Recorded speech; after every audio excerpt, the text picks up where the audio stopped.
no heartbeat. I had to do it all the hard way. While other folks been working by the light of day. Buenas noches, señoras y señores, jóvenes de todas las edades. Esto es Crisol de Cultura en su programa 156, desde la televisión de Ferrol, la ciudad gallega ilustrada por excelencia. Y es desde esta geografía del noroeste de España que damos a todos ustedes, a todos vosotros, la más cordial bienvenida en este sábado 29 de abril de 2023. Saludos muy afectuosos a todos nuestros espectadores en Hispanoamérica y en general a todos cuantos entiendan y conozcan la lengua castellana, la lengua española más universal. Y bien, hoy vamos a hablar de un asunto que ya siento yo que la limitación de tiempo no nos ha de permitir abordar con el detalle y el pormenor preciso, pero en todo caso espero que quede un apunte suficientemente, en fin, claro y sobre todo desde referencias históricas necesarias. Hoy vamos a hablar de las históricas posesiones en África de España, desde su referencia más antigua y hasta la misma actualidad del día de hoy. Enseguida veremos por qué, porque implica decisiones del propio gobierno actual de España. A ver si este salto logramos darlo con una, posibilidad crítica y que resulte entendible de todo punto, porque en realidad es que es un asunto de sumo interés que, repito, habría de merecer más tiempo. Bueno, fueron circunstancias y hay que adaptarse a lo que conviene, ¿verdad? A lo disponible. Bueno, y para hablar de todo esto, naturalmente tengo conmigo a Emilio Saldaña, como es mejor costumbre, profesor de filosofía y querido amigo. Buenas noches, Emilio. A galope tendido. Hola. Es decir, bueno, estás de acuerdo, el asunto es sumamente atractivo, pero a ver cómo lo pastoreamos de una manera, ¿verdad? Claro, justamente. Y es nuestro invitado, ya la cámara lo va reflejando, una persona del todo a propósito para hablar de este asunto, no solo por su formación en el sentido de referencia historiográfica, cuanto porque además algunos de los hechos, naturalmente, más actuales, los vivió de una manera más o menos directa, en fin, pero en todo caso con solvencia suficiente, y así yo mismo lo reconozco, no porque él precise de que yo se lo reconozca, sino porque naturalmente también yo tengo una memoria crítica de aquellos días y aquellos hechos, y coincidimos en muy buena parte. O sea, que del dicho al hecho aquí no va un trecho, es tal cual. Bueno, pues nuestro invitado es Rafael Permuy López, comandante de artillería en situación de retiro. Yo le dije de reserva alguna vez, pero él me dice que no, que está de retiro. Yo era porque de reservista siempre pueden movilizarlo. Y yo estoy en esa disposición. A mí me gustaría movilizar a Rafael Permuy a ver qué tal responde. Bueno, en todo caso, bromas al margen. Además de eso, naturalmente, compatible con esa actividad profesional, se dedicó al periodismo desde muchos años atrás, coincidiendo con el antiguo periódico de Ferrol, Ferrol Diario, y hasta hoy mismo en unas colaboraciones más o menos irregulares según el tiempo.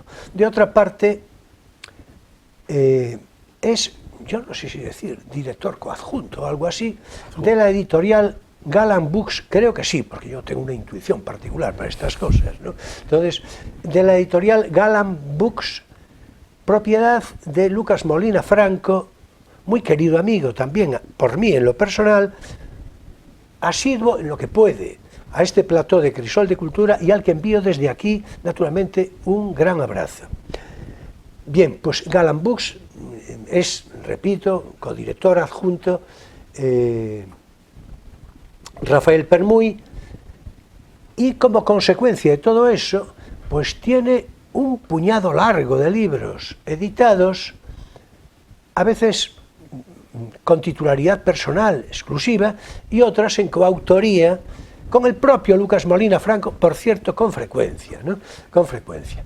Bueno, algunos de esos libros, por cierto, no hace tanto que los pasamos, uno de los últimos, que los pasamos por este plató y los comentamos. Aquellos espectadores más asiduos de este programa reconocerán lo que digo y sobre todo reconocerán la efigie de Rafael Permuy. Bueno, en consecuencia, ya sin más preámbulo, bienvenido, Rafael, un placer recibirte como de costumbre, ¿verdad? Muchísimas gracias, Julio, y es un placer estar aquí contigo. Y buenas noches a todos los espectadores, que supongo que a uña de caballo trataremos este tema lo más profundamente que podamos y sepamos.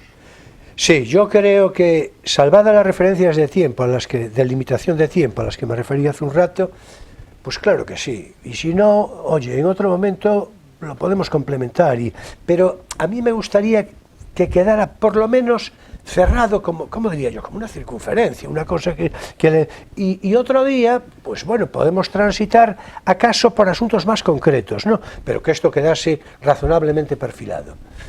Bueno, vamos a ver, por poner un poco esto en situación y de acuerdo con la inspiración de lo que hablamos hace días, preparando este programa, vamos a ver, hay un apunte previo que sitúa a Ceuta y Melilla como referencias de ciudades españolas en la historia de los últimos siglos, y también, digamos, a estas como ciudades que en su momento fueron cercadas, es decir, que sufrieron acosos y cercos por parte de Marruecos, del sultanato de Marruecos, es decir, con frecuencia, porque esto fue una cosa muy repetida. Eso sí, una y otra vez nosotros fuimos repeliendo la agresión, a veces tardó más tiempo, otras menos, dependiendo de las circunstancias alrededor de cada asedio, ¿no? Pero ciudades cercadas, decía. Y luego hay también lo que se llama presidios, el de Larache, el de, me parece que es la Morama o algo así, no recuerdo ahora mismo, algo así se llama también. En todo caso, Larache sí, muy conocido, naturalmente. Sí, muy conocido. Y, bueno, el Peñón de Vélez de la Gomera, el Peñón de Chafarinas, tal, en fin, perfecto. Bueno, entonces, todo esto tiene una referencia, repito, de siglos. Yo me querría haber parado ahora con más pormenor al caso, pero bueno, el asunto es Felipe II, fijaos a dónde nos vamos, es decir, siglo XVI, pasa a tomar cuerpo de la corona de Portugal, bueno, porque era sobrino de Juan III, un rey portugués, y él reclamó el trono a su muerte. No, la muerte de Sebastián I, no sé si era, ¿verdad? Creo que sí, ¿verdad? Sebastián I, sí, es que, bueno, en todo caso, accede, repito, al trono portugués, ya es de la Hispania toda, y eso va a durar unos 60 años más o menos, porque hay una sublevación por parte de Portugal a cuenta de que deponen a la virreina, a ver si recuerdo yo el nombre, me parece que era Margarita de Saboya, creo que era Margarita creo de que va a ser Saboya, la bien encaminado. virreina. La deponen y entonces lo que, en fin, hay conspiración monárquica y lo que hacen es que a un miembro de la familia Braganza, la portuguesa, lo elevan al trono con el nombre de Juan IV, claro, IV.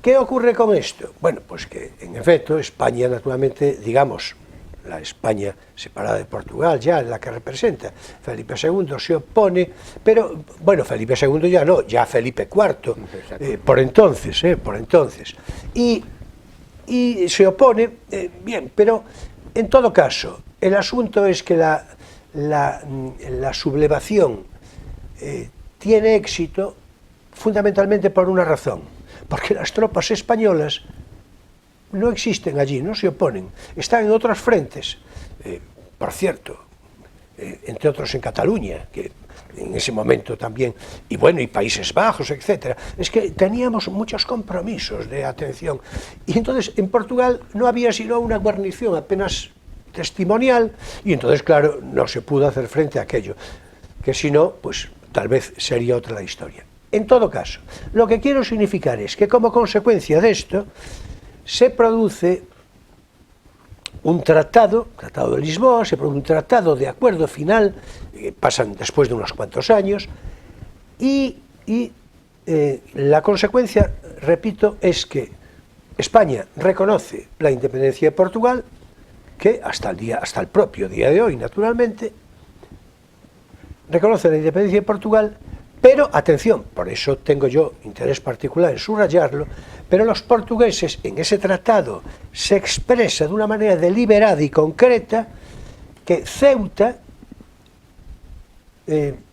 opta por quedarse con España. Es decir, que ya lo estaba, pero es que en ese trance no hay que olvidar una cosa, y ya con esto yo creo que es la referencia, digamos, memorística suficiente.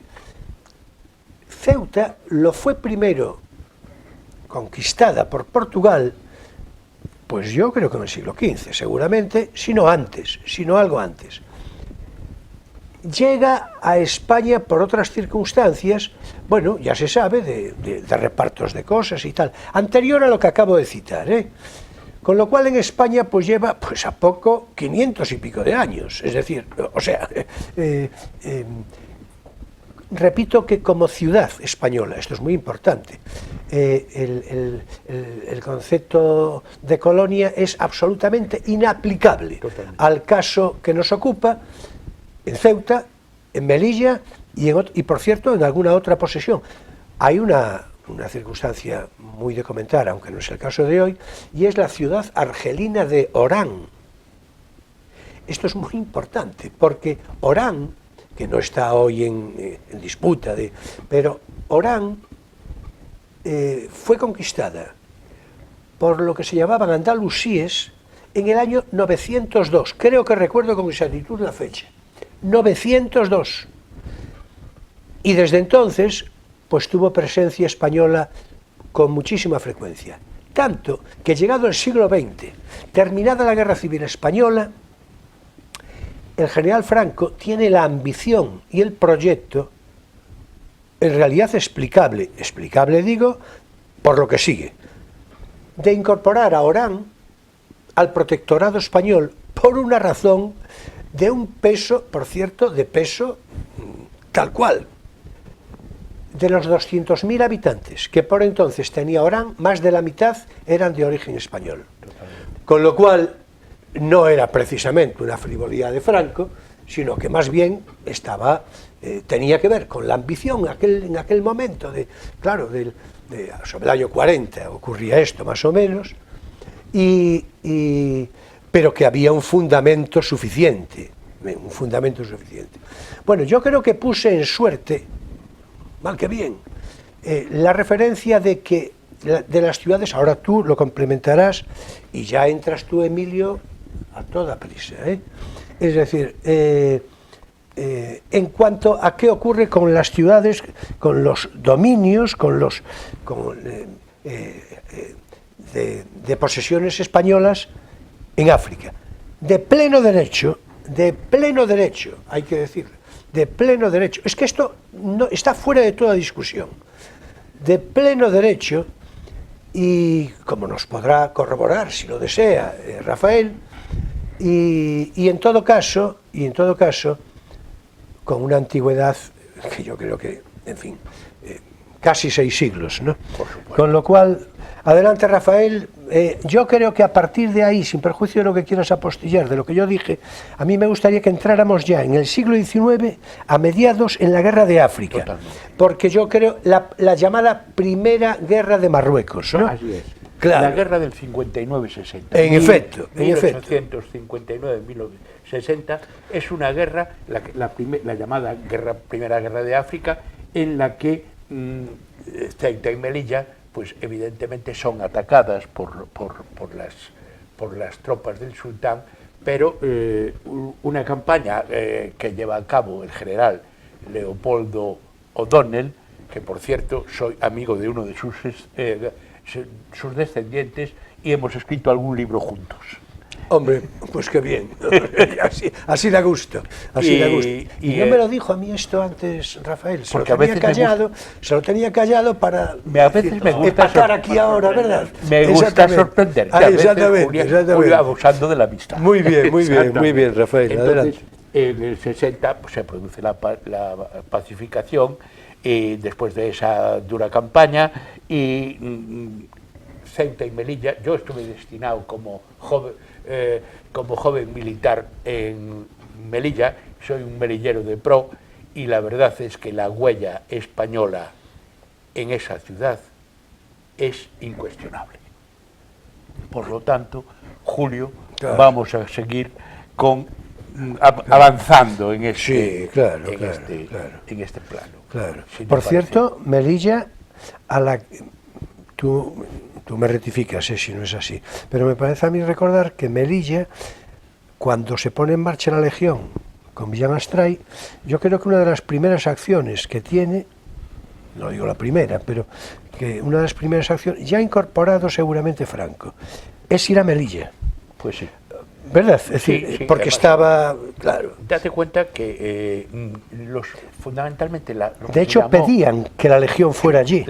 Lo que se llama la circunscripción oriental, es decir, con capital en Melilla, era muchísimo más conflictiva que la propia Ceuta o las ciudades atlánticas del Larache, por ejemplo. Entonces, la mayoría de las acciones militares posteriormente se desarrollan alrededor de Melilla. Claro, sí. El desastre de Anual, por ejemplo, en el 21, es al lado de Melilla, evidentemente, y ahí se produce la segunda guerra marroquí, es decir, que es una campaña que dura desde el 21 hasta la pacificación total, que es en el 27, y con una serie de acciones militares, algunas más afortunadas que otras. El desastre de Anual fue terrible.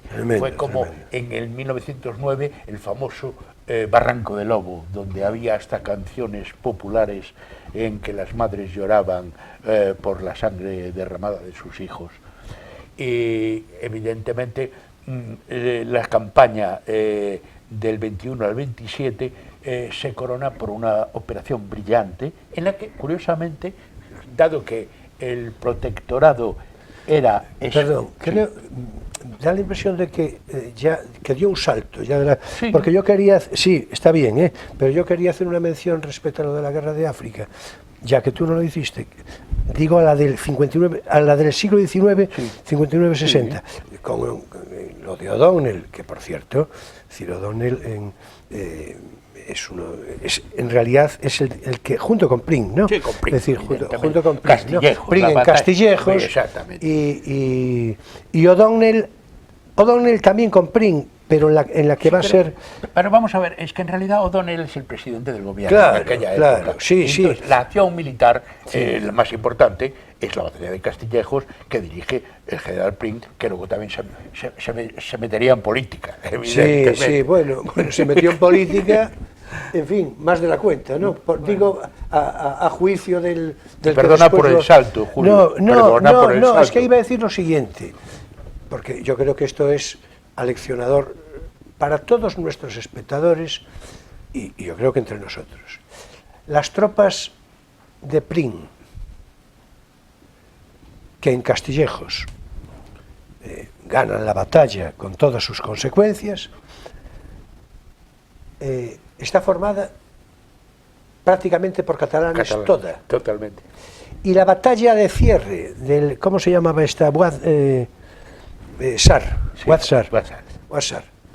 Esta... No, Ouattras. Ouattras, perdón, No perdón. te Eso, importa. sí, es que claro, claro, hoy yo vengo así un poco. Ouattras, justamente. Ouattras. Que es que además tiene un nombre que claro hay que ver. Pero Ouattras está formada sobre todo por batallones vascongados. Con lo cual ya tenemos todo, es decir, ¿no? Los catalanes defendiendo en la batalla de Castillejos y ganándolo para España, o sea, para ellos mismos también, claro, y los vascongados... Aquí tenemos ahí tenemos a Prim y con sus catalanes. Sí, ahí tenemos una magnífica reproducción de pintura de Ferrer Dalmau, naturalmente, de Augusto Ferrer Dalmau, el gran pintor de batallas, al que le mandamos desde aquí un abrazo muy sentido, porque le dedicó un libro a mi hija y yo le voy a estar agradecido siempre. Es decir, ¿no? Bueno, a mi hija Irene, claro. En todo caso, claro, esto yo creo que era importante. Y luego la curiosidad, no sé si decir simpática, pero en todo caso simbólica, de que los leones que flanquean el Congreso de los Diputados en España, esos leones fueron esculpidos, estamos de acuerdo, ¿no?, con el bronce procedente de los cañones incautados a los marroquíes en esa batalla, en esa guerra. Porque eran cañones de bronce, tú lo has dicho. Bronce, claro. Pero sabes que ahora no se utiliza el bronce, Sí, ya sí, veía, sí, pero en sí, aquella sí. época... Sí. se utilizaba. Bueno, pues los leones que flanquean el Congreso de los Diputados en España, estoy seguro los diputados de esto, muchos lo saben, seguramente. Y a otros ni les importa, lo cual ya, en fin. Pero a nosotros sí, y a mí ni se diga. Bueno... exactamente. Bueno, muy bien, pues pasemos, si ya estabas en eso, Rafael, déjame decirle a Emilio que nos dé una puya por ahí, claro, por lo que quiera, porque es que si no, es que yo cuando tarda un poco más de la cuenta en hablar Emilio, parece que me siento así un poco, ¿no sabes? No, yo estaba atendiendo y... No, ya lo sé, ya. Pero cuéntanos ya algo, lo sé. dinos algo de lo que Ya lo piensas sé. de esto. No, estoy esperando a ver a cuándo nos acercamos a la actualidad. Bueno, pues no, mira, sí, bueno, pues mira, no dice nada mal. No. Digamos, ya que lo confiesa ante la audiencia, no está nada mal, No. porque nosotros enseguida nos vamos a pasar a la guerra de Ifni dentro de un momento, y a partir de ahí ya todo seguido, que es la parte que le gusta hacer. Hombre, entrar porque sí. como es lo No, que es la todo, más próxima y la más... el interés de la historia es su repercusión Sin duda. en la actualidad. Sin duda. Sin duda. Sin duda. Solamente hacer un pequeño apunte, que estábamos para terminar esta etapa, Sí. que es una importante operación, que es lo que se llama el desembarco de Alhucemas en 1925, que es el principio del fin de la guerra, de la pacificación, del protectorado, en el que los españoles y franceses colaboran. Hay participación francesa en este desembarco que dirige el general Primo de Rivera, hoy que uno de sus descendientes ha sido exhumado. Sí, bueno, yo no sabía, yo creo que hace unos días ya, Ya. hace unos días, Fue hoy. No, ya hace unos días. Tú tuviste la noticia hoy. Bueno, vale, tienes razón, Julio. Tú dices- Ya sé por dónde iba. Sí. Que efectivamente se produjo antes, evidentemente, y luego, pero la esta semana, salida... en todo caso. Pero todo en Sí, esta semana. sí, Lo dejamos en esta semana. Bueno, circunstancia a la que podemos dar cuenta de información y de comentario, acaso en próximo programa, ¿no? Bueno, en todo caso, sí, el general Primo de Rivera dirigió las operaciones de la Fuerza Conjunta Española y Francesa En el desembarco de Alhucemas. en el desembarco de Alhucemas, que fue además un desembarco que hoy sigue ejemplar. teniendo, claro, Sí, ejemplar. hoy sigue teniendo una referencia. Te lo digo como militar, vamos, que el general sí. Primo de Rivera sabía lo que se hacía, Claro ¿no? que sí. Y el, Claro. el desembarco fue ejemplar. Y exitoso, además, Sí. claro. Además, tengo que decir, perdona, que no puedo, es que mi padre participó en la campaña porque estaban los submarinos y era el que los submarinos proporcionaban agua a las guarniciones de los peñones. Y mi padre pues estaba por allí y recibía tiros de los rifeños. Bueno, pues las referencias a tu padre no dejes de hacerlas siempre que quieras, claro, porque eso te honra y le honra su memoria, ¿eh? Bueno, en todo caso, bueno, terminamos con Alucemas. Claro, ¿qué ocurre? Ya lo vemos, esa guerra, esa segunda guerra africana, segunda guerra marroquí, pues es por lo mismo. Es decir, bueno, ahí se produce una serie, es una guerra crudelísima, por otra parte, crudelísima, en la que hay un personaje, Abdelkrim, con el que no podemos pararnos hoy, pero que al final es, gracias a Dios, que no Alá, reducido, es decir, pero crudelísima la guerra. Bueno, vamos a ver, vamos a hacer una cosa, si os parece. Yo voy a hacer entrar el programa de recomendación de lectura, para el que tenía previsto algo que no voy a poder hacer, y ya lo siento, porque traía yo una relación pormenorizada que me dejé yo todavía ayer las pestañas, se dice, ¿no? Sí.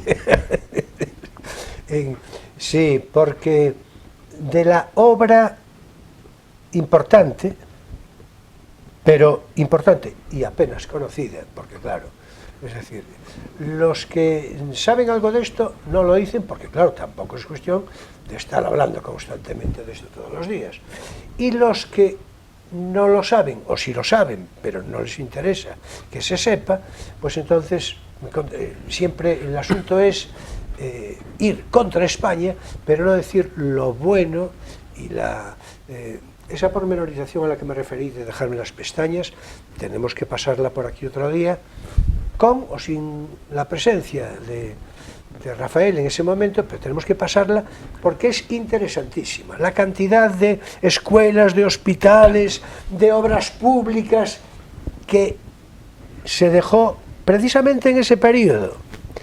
En ese periodo España en una serie, y quien lo dice, por cierto, de donde yo tomo los datos, es de Luis Cazorla Prieto, un eminente jurista, por cierto, yo creo que de mi edad clavada, aunque esto sea lo de menos, ¿no? Que a su vez es hijo de un ilustre militar, comando en plaza, por entonces, por ahí. De hecho, él nació en Larache, con lo cual no es que tenga formación, digamos, académica y tal, que le sobra naturalmente, sino que incluso in situ tuvo ocasión de vivir su infancia y todo esto, ¿no? Bueno, ya dije algo en latín, que es lo que me gusta a mí. Y ya has quedado muy bien. Sí, verdad, sí, ya me quedo yo tranquilo. Bueno, pues entonces, nos pasamos a la guerra de Ifni, ¿te parece, Emilio? Que pasemos a la guerra de Ifni. ¿Tú quieres participar aquí algo en la de Ifni? Que, por cierto, tenías tú una memoria confusa de eso, sí, ¿no? que... O difusa, ¿no? ¿Verdad? Sí. Bueno, es que esta es una guerra... Aclararme, hombre, Sí, o ser aclarado, mejor sí, dicho. no, vamos a ver, la guerra de Ifni es curioso porque yo el otro día te lo decía a ti, a ver, era media mitad de lo que te decía, pero algo es cierto, es decir, ¿por qué se habla apenas de esta guerra? Porque en condiciones normales tendría que aparecer en los libros de texto por lo menos con 2 líneas. Yo creo que es porque además es otra guerra que, primero, es otra guerra que gana el ejército de Franco, porque lo gana. Yo creo que es esto, ya la cosa empieza por ahí, mal asunto, porque claro, resulta otra guerra que gana Franco, es decir, entonces esto es un lío. Yo creo que es esto en buena medida. Y luego, porque va a tener unas consecuencias totalmente ajenas, totalmente ajenas a lo que pareciera la, ¿cómo diría yo? Parece que hay un sentido rapaz en Franco Y no es así. Él lo que quería era entregar Marruecos, bueno, a Marruecos, quiero decir, la parte que entendía consecuente, pero de una manera como él lo entendiera mejor, no como lo entendieran Manu Militari, otro Manu Militari, los rifeños, ¿no? Y este es el asunto. Entonces la guerra de Ifni tiene esa consideración. Adelante con la guerra de Ifni. Vamos a ver, yo creo que nos vamos a poner en situación ¿Qué año es para rápidamente. empezar? 1957 Sí, y termina en el termina en el 58, los primeros meses, Verás, ¿no? Sí. Sí, pero tenemos que remontarnos al 55, cuando España es admitida en las Naciones Unidas. Y previamente, en el 53, se han producido unos acuerdos militares hispanoamericanos fundamentales. Los acuerdos del 53, cuando el general Eisenhower, Disculpa, hispano-norteamericanos. Hispano-norteamericanos, perdona. No, lo digo por la bien precisión. bien Claro, matizado. Y el secretario de Estado, poco después, Foster Dulles, una vez que en el 56 se concede la independencia a Marruecos y se llama del exilio al rey Mohamed V, si no me equivoco, y entonces Foster Dulles insta a Franco que devuelva los territorios a Marruecos.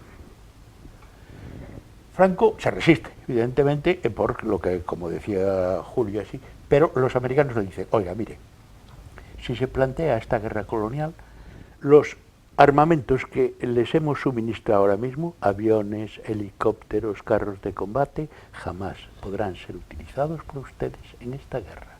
Y de hecho, yo recuerdo, y así lo estudié, que se utilizaron aviones construidos en España, procedentes casi de la Guerra Civil Española, construidos bajo licencia, aviones alemanes, los famosos Messerschmitt y los Heinkel, y luego solo se utiliza armamento portátil español, de construcción española en las fábricas de armas, y los carros de combate pues son franceses, carros de combate pequeñitos, que es decir, autos blindados Panhard.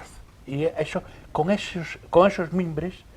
Y tengo que decir otra cosa que también comenté contigo el día, que es el debut de las fuerzas paracaidistas españolas, con brillantez, con mucha brillantez. Sí, la primera bandera que interviene de... Sí, así es, de paracaidistas. Bueno, perfecto, bien. Dicho esto, Juliño, sigue tú.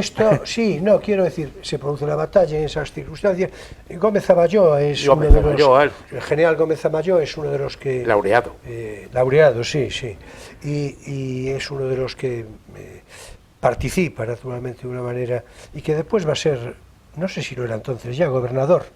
Sí, sí, algo así, creo que sí. Algo así. Lo puedo consultar, Julio. Gobernador del Sáhara. Del Sáhara, sí. Tal cual, ¿no?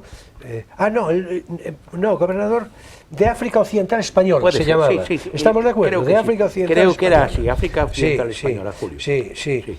De hecho, ya pasaríamos al Sáhara, ya pasamos a pasar al Sáhara, que Emilio está deseando y yo también. Pero si os parece, iba a decir antes, digo ahora, vamos a recomendar esto del libro, vamos a hacer un comentario sobre la marcha, breve, y ya le entramos. Ahora es tiempo para nuestro espacio divulgativo, no tienes por qué saberlo.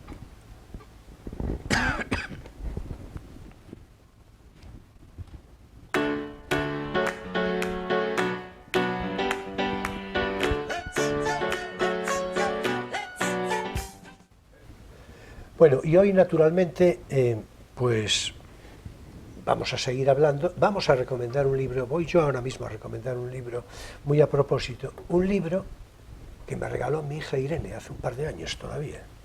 Entonces lo voy a mostrar a la cámara, que merece muchísimo la pena. África española, yo creo que está dicho todo.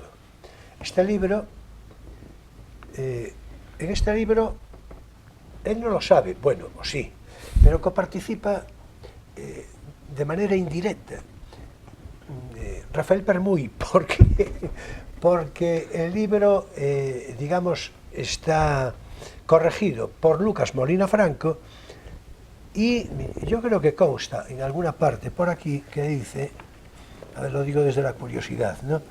Dice Coordinación Editorial Galant Books, con lo cual, claro, es decir, participa aquí Rafael y no lo sabe. Bueno, Sí, lo sabe. yo creo que medio lo sabe. Sí. En todo caso, el libro, que lo voy a continuar con él aquí, es un libro, África Española, es un libro de historia, es un atlas histórico ilustrado, magníficamente ilustrado, y con un contenido que en realidad la disposición de este libro y la lectura de este libro equivale a tener clarísimo, mucho más claro que nuestra presencia, claro, sin nuestra presencia, que algo también, claro, se nota, pero todo lo que queremos decir, lo que queríamos decir, lo que decimos y lo que no podemos decir por razón de tiempo en este programa, está en este libro. Es un libro magnífico, magníficamente editado, que solo tiene desconcertantemente un problema: no declara el año de edición, que es una cosa, Raro. que es una cosa, por eso lo hago notar, sumamente rara.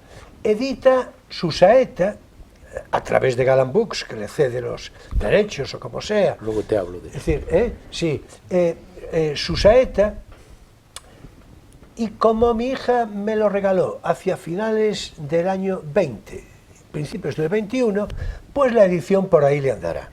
Es decir, más o menos por ahí le andará.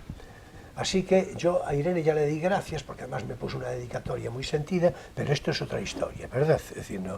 Bueno, entonces,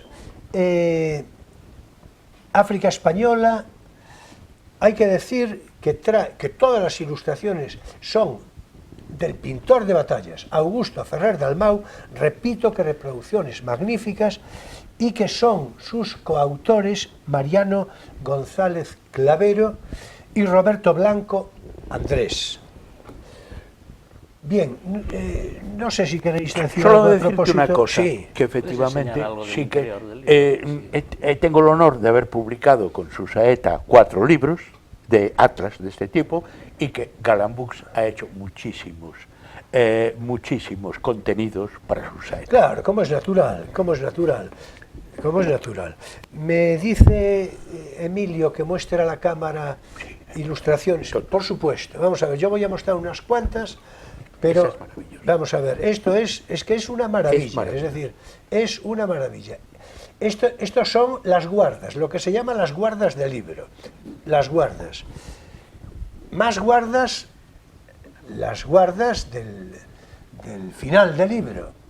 Y ahora vamos a ver algunos de sus contenidos. Yo sé que le encanta a Emilio esto, ¿verdad? A mí los libros ilustrados me gustan. Sí, sí, por supuesto, a mí también, a mí también, a mí también. Pues estos contenidos son buenos. y este lo es de una manera, pero particularmente, es decir, es que es magnífica. Es decir, bueno, ya lo veis, ya lo veis. Es decir, esto es, en fin, nos pasaríamos pues seguramente un cuartito de hora enseñando ilustraciones, os lo puedo asegurar. Por cierto, como yo manejé este libro, aquí viene, no lo se puede leer en pantalla suficientemente, pero las posesiones de la monarquía hispánica en Marruecos en los siglos XVII y XVIII. Ahí aparece en ese mapa que tenemos ahí a la derecha de la imagen, ¿verdad? Bueno, en fin, que el gran sitio de Ceuta. Es unas infografías maravillosas. Sí. Los contenidos los cuidábamos mucho. No, por supuesto. Bueno, por cierto, hoy no es lo que nos ocupa, pero Guinea Ecuatorial, por supuesto, la Guinea Española. Eso un día hay que dedicarle un programa con mucho detalle. Es decir, la Guinea Española, que sin entrar en consideraciones críticas, y menos a día de hoy, pero era la zona geográfica, cuando era colonia, esta sí, española, tenía la renta per cápita más alta de España. O sea, cuando lo de la independencia se entrega, la renta per cápita más alta de África. Lo dije mal antes, creo. Sí. La renta per cápita más alta de África. Guinea Ecuatorial. Ahora creo que no. Y en todo caso, sea como sea hoy, a partir del momento de la independencia, bueno, aquello fue, en fin, Y entonces algunos os estaréis preguntando, ¿entonces tú no eres partidario de la independencia? Sí, yo soy partidario de lo que beneficie, de lo que sea mejor para todos. Soy partidario, por ejemplo, de que no haya demagogia y que se le dé la independencia y en el mismo paquete la miseria. De eso no soy partidario. Bueno, magnífico, libro magnífico, ilustraciones por todos tipos. Las defensas de Melilla, mira por dónde sirva para las defensas de Melilla, dice aquí. En fin, y ya con esto vamos a dejarlo del libro porque, en fin, África española, repito, si tenéis oportunidad, Atlas Histórico Ilustrado. Si tenéis oportunidad, compradlo y leedlo, os va a encantar, con toda seguridad. ¿Puedo apostillar una cosa? Sí. Solamente, y además es muy barato. Sí, es muy barato, cierto. Bueno, vamos a ver, lo de muy ya se va a depender de qué economía, pero es barato, es barato. Para el libro que es. Para el libro que es, ciertamente. Para el libro que es. Encuadernado, con ilustraciones en color, Para en el libro papel, que es. tal. Así para es, el así libro es. que Sigo insistiendo en mi afirmación. Sí, no. En cuanto a coste y tal, por supuesto, por supuesto. Bueno, hasta aquí nuestro espacio divulgativo. No tienes por qué saberlo.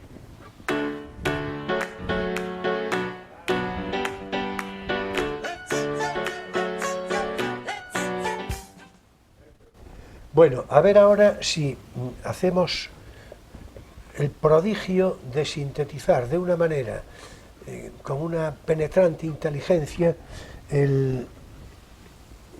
no, ya sé que no da mucho tiempo, Rafael, ya lo sé, pero a ver cómo hacemos para hablar de lo siguiente, de la retirada del Sáhara en 1975, que ya es asunto que te concierne, ¿no? Y, sí, más que el otro. Claro. De 1975, hacer un comentario, vamos, ¿por qué hablo de penetrante inteligencia? Claro, para que haya una síntesis de lo fundamental, naturalmente, pero que quede clara la esencia, ¿verdad? Y al tiempo, llevarlo a la actualidad del día de hoy, a las últimas, no sé si decir semanas, en las que el gobierno actual español, pues en fin, haremos un comentario crítico que yo creo que merece mucho la pena, ¿no? Vamos a ver, retirada del Sáhara en el año 1975. Tiene aquí un libro de su autoría, ¿verdad? ¿No? Colabora en ello. Sí, bueno, colabora. Es de Lucas, es de Lucas y de José María Manrique. Es de Lucas, bueno. Yo colaboré también. En todo caso, bueno, José María Manrique y Lucas Molina Franco, con colaboraciones así indirectas En este caso muy directo, por uno bueno, de los pues muy capítulos es directas.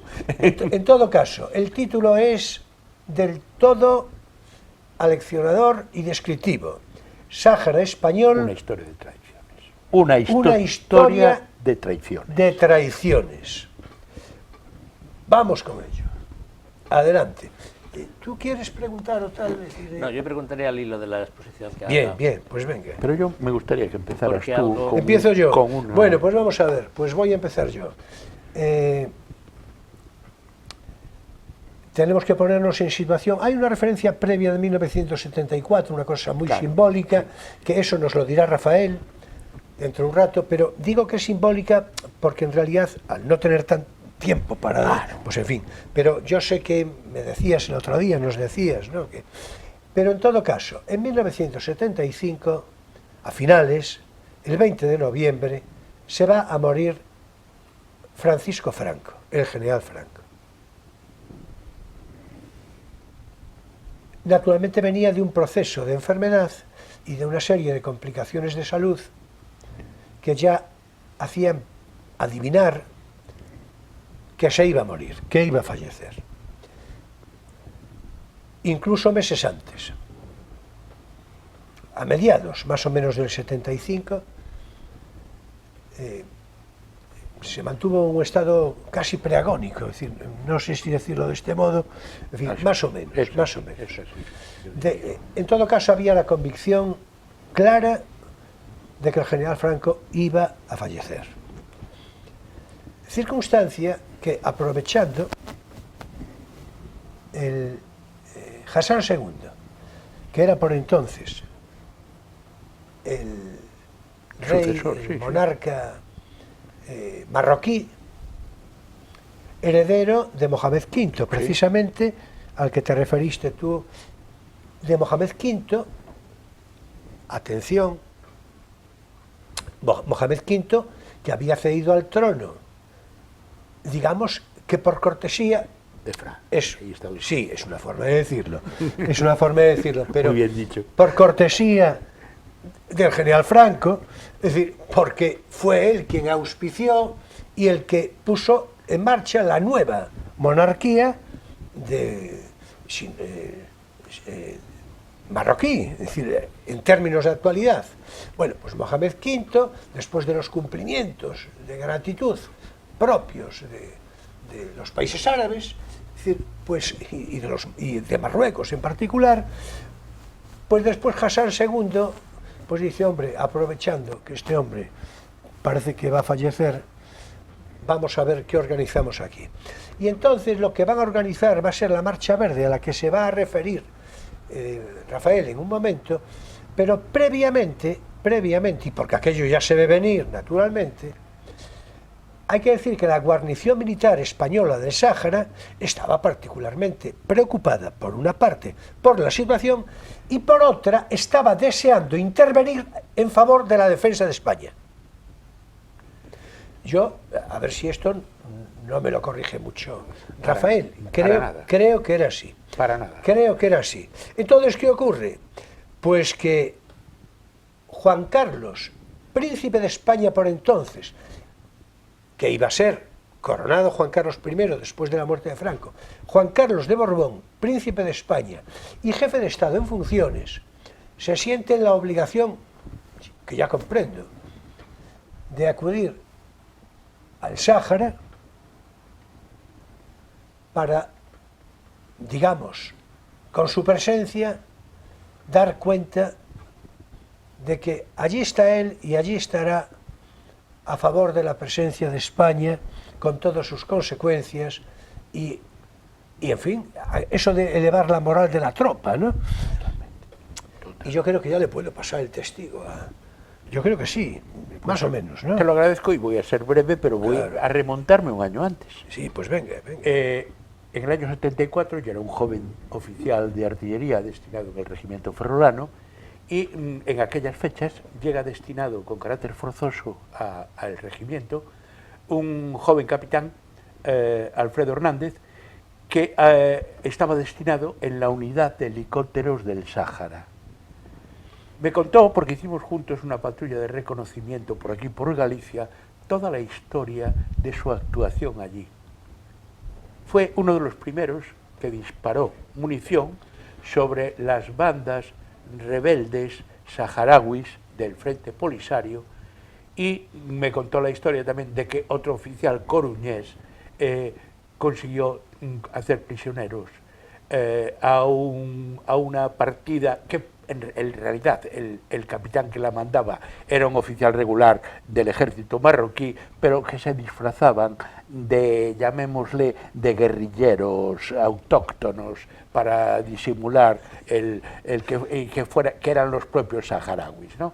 Y entonces el propio Alfredo condujo al capitán marroquí al puesto de mando y entonces él tenía una relación muy directa con la campaña que, como digo, empezó en el 74. La Marcha Verde sí que, como ha dicho Julio Manuel, sí que se produce en el 75 y tengo que decir, por aquello de mi propio honor y espíritu, que en ese año yo pedí desplazarme voluntariamente al Sáhara en la unidad expedicionaria de artillería de campaña que iba a ir hasta allí.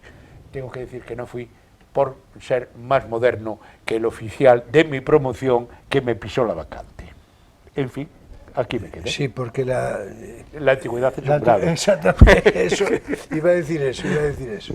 Pero sí viví muy directamente y sentíamos en nuestras carnes en aquello que luego consideramos una traición, porque en realidad cuando el jefe del Estado, cuando en realidad el jefe del Estado se presenta en el Ayun, el jefe del Estado era en funciones. En funciones, claro. el jefe del Estado en funciones, promete que va a hacer que el honor y espíritu de los militares españoles sea respetado hasta el último momento. Yo creo que tienes por ahí una publicación. Tengo una publicación en la que puedes, en la que creo que consta las palabras concretas. Creo que sí. Que sí. Juan Carlos Príncipe les dice, creo que sí. Si es así, por favor, léelas, porque es un documento interesante, en particular para quien no lo sepa, y nada, digamos, para nuestros espectadores del otro lado del Atlántico, claro. El 2 de noviembre del 75, el entonces príncipe de España y jefe de Estado en funciones visitaba inesperadamente el Ayun, con el fin de tranquilizar al ejército y asegurar a los mandos militares que su honor sería salvaguardado. Esto era el día 3. El día 2, el día 3, curiosamente, se reunía en el Palacio de la Zarzuela con el entonces primer ministro marroquí, Ahmed Osman. El día 6, la Marcha Verde llegaba al territorio del Sáhara y 3 días más tarde, después de una visita relámpago del ministro Carro Martínez a Agadir para entrevistarse con Hassan II, procedía a retirarse.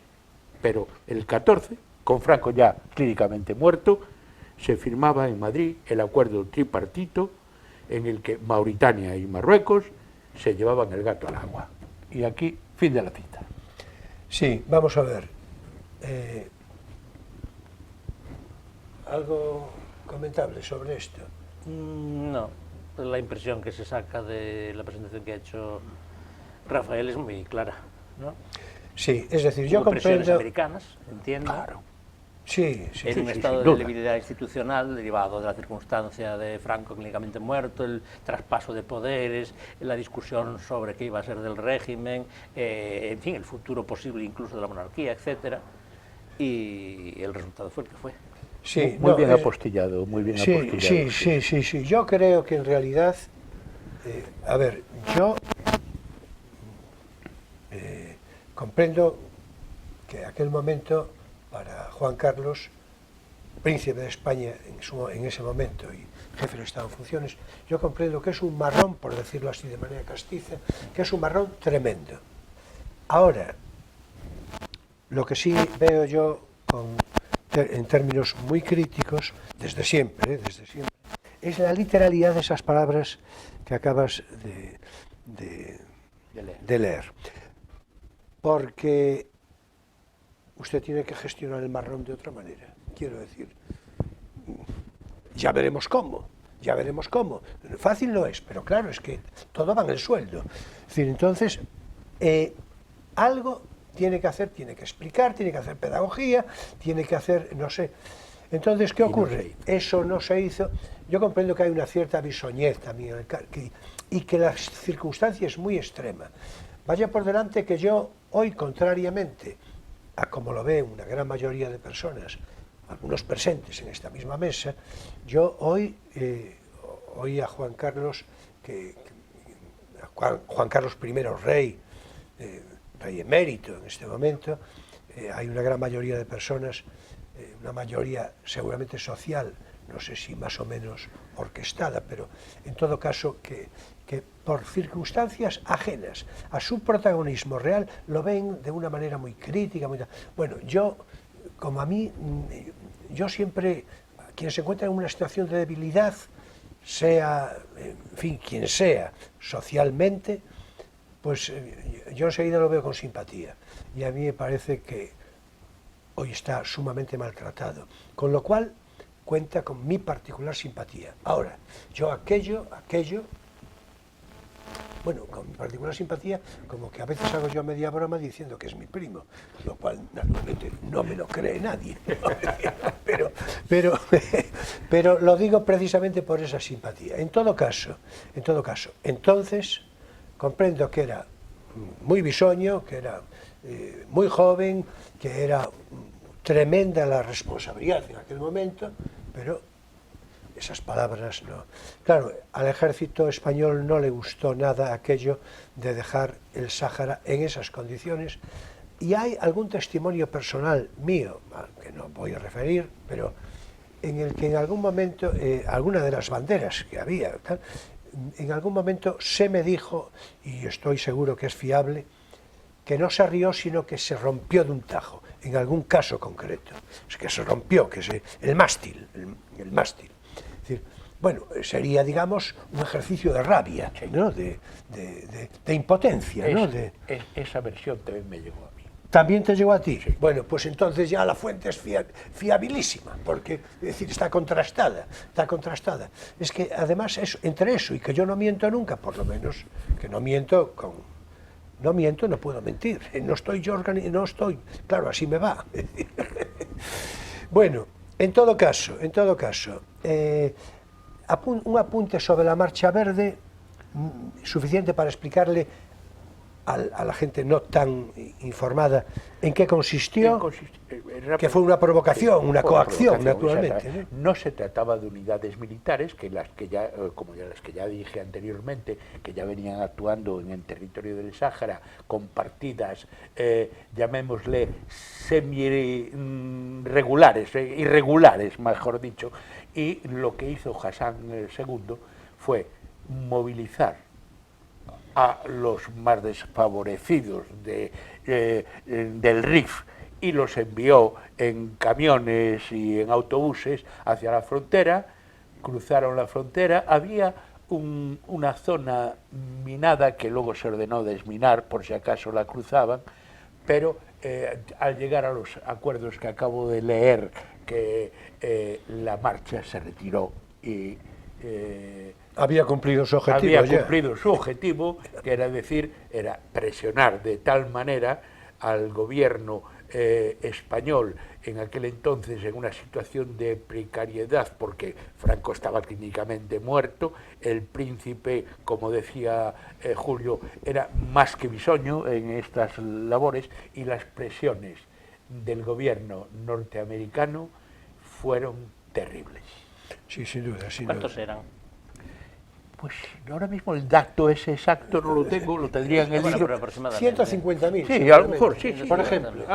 Eso es muy importante. Sí, 150.000, claro, 150.000. Sí, que se enfrentar, digamos, una masa ahí de civiles, vale. Sí, pues yo que sé, naturalmente no hay que decir que hombres, mujeres pero, y niños, claro, sobre todo mujeres y niños, que es lo que... Claro, aunque evidentemente, como os digo, había las partidas del Frente Polisario estaban bastante bien organizadas, porque los mandos procedían en realidad del ejército. Pero eso era otra cosa. Sí. Y la población esta, pon 100.000 personas que fuera, o 150.000. No, a mí yo dije 150.000, ahora vamos. Sí, entre 100 como un dato más, sí, en fin, que ya o es, sea, que tampoco los contamos. Ya, sí, no, pero que ya es una verdad. Claro, es que se juega con eso. Sí, por supuesto. Claro, el factor cantidad es fundamental. Claro, porque claro. es una masa... Sí, no eran dos fandinos, o sea, no. Sí. Sí, bueno, en todo caso, una referencia a modo de cierre sobre qué fue lo que dejamos allí, además de, naturalmente, lo principal, el honor y todo esto, ¿no? Fosfatos de Bucraá. Una referencia a modo de cierre para Fosfatos de Bucraá. ¿Qué era Fosfatos de Bucraá? Que se la dejamos toda a Marruecos. Pues era una refundición de la antigua empresa nacional minera del Sáhara, creada en el año 1962 por el Instituto Nacional de Industria, aquí llamado INI en España, para la explotación de los fosfatos. Se había hecho una obra de ingeniería extraordinaria. Había una cinta transportadora de 97 kilómetros, que yo creo que única en el mundo, es decir, ¿no? Cinta transportadora de 97 kilómetros que llevaba el producto hasta un embarcadero gigante en el interior del mar. Todo esto se lo dejamos como propina, porque, ¿verdad? Sí. Fos Bucraá, hay que decir que en tanto estuvo desde 1962 incentivado por la presencia rectora de España, estimuló importantísimas transformaciones sociales y económicas entre los saharauis. Si lo sabrán ellos. Eso sí, el Frente Polisario, que estaba otra cosa, pues realizó con frecuencia actos de sabotaje contra la cinta transportadora, porque claro, aquello era muy espectacular, era noticia segura, ¿no? En fin,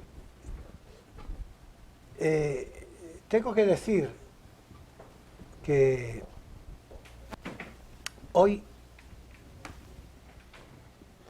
ya me vais disculpando, no vamos a poder ofrecer nuestro habitual espacio lírico, Poesía eres tú, no lo vamos a poder ofrecer porque mi previsión para hoy la voy a trasladar para el programa siguiente. Y es que tenía previsto que entre Emilio y yo leyésemos cada cual un par de textos que son prolijos. De hecho, le dije a Emilio, no te olvides de las gafas. Le hice una llamada de teléfono, ¿verdad?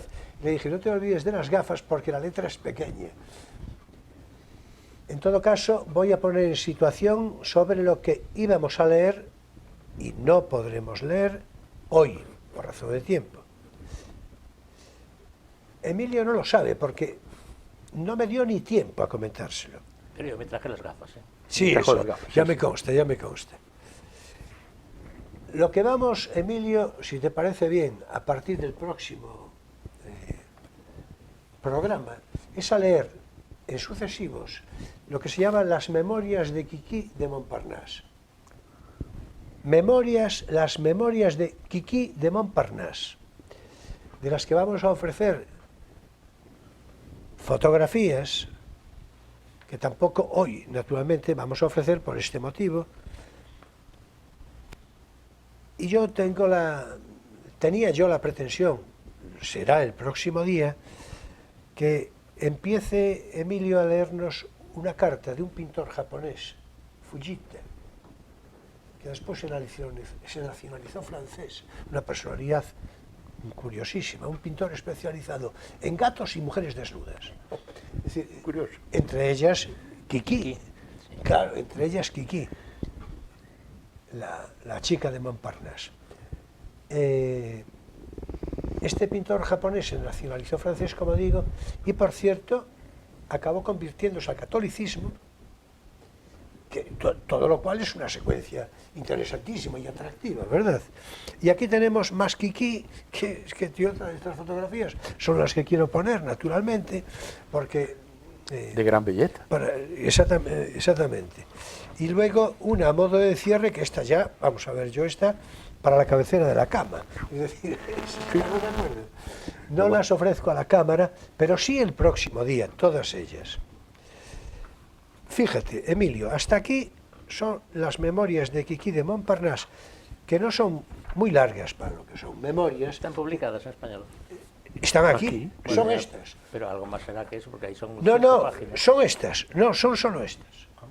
O sea, a ver, Quiquí de Montparnasse no era precisamente una ilustre escritora, pero lo tenía yo previsto en el guión.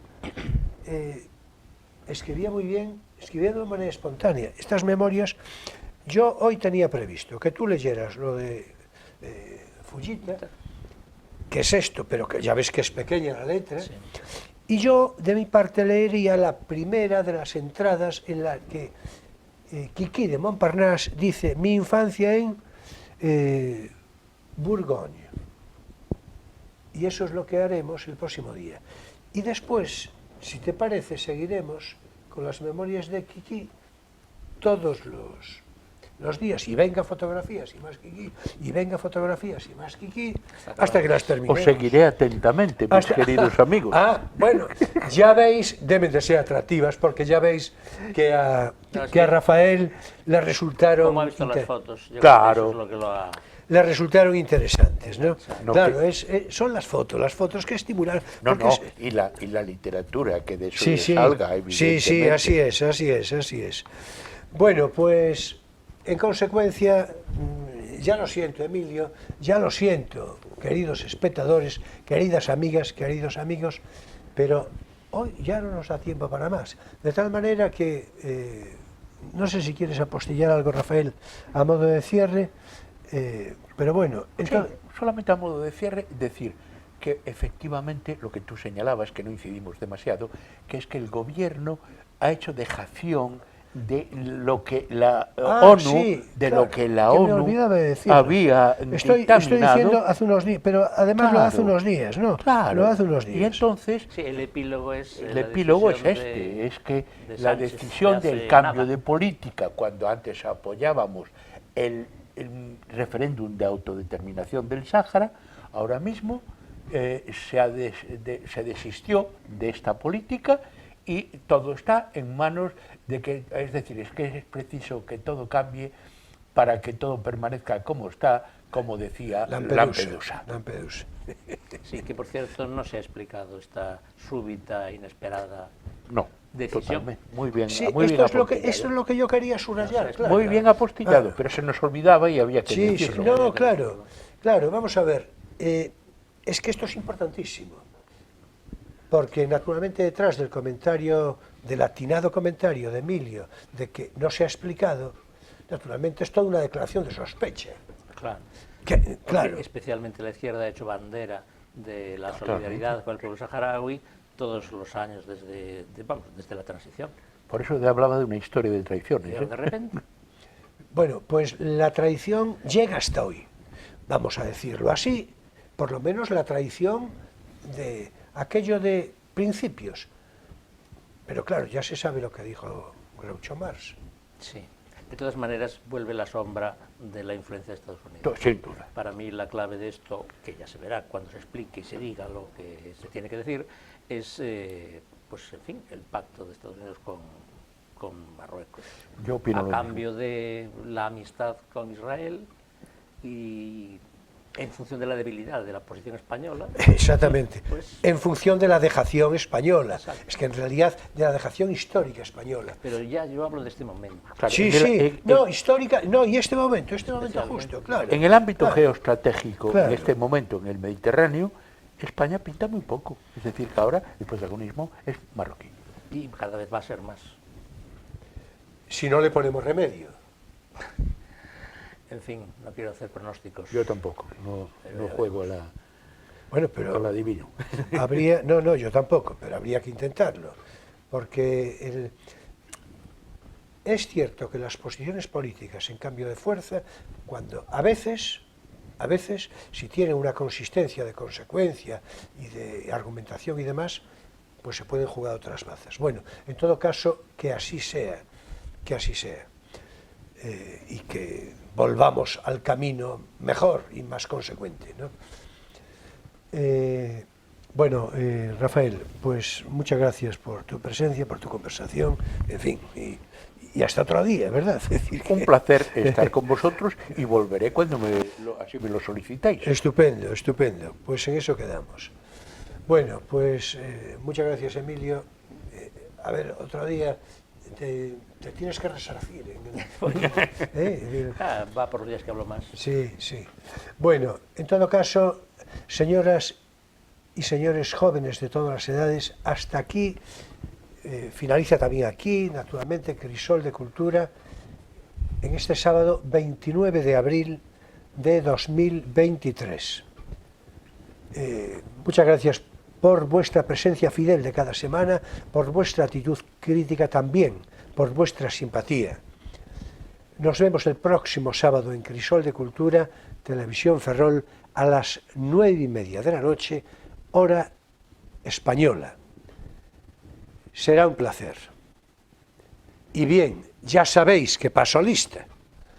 Muchas gracias, buenas noches y feliz semana.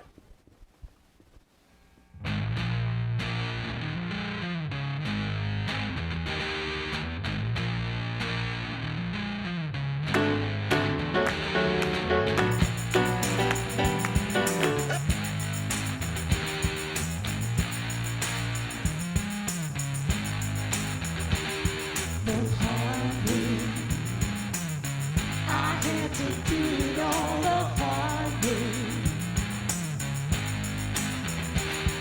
the hard way. I had to do it all the hard way. While other folks been working by the light of day.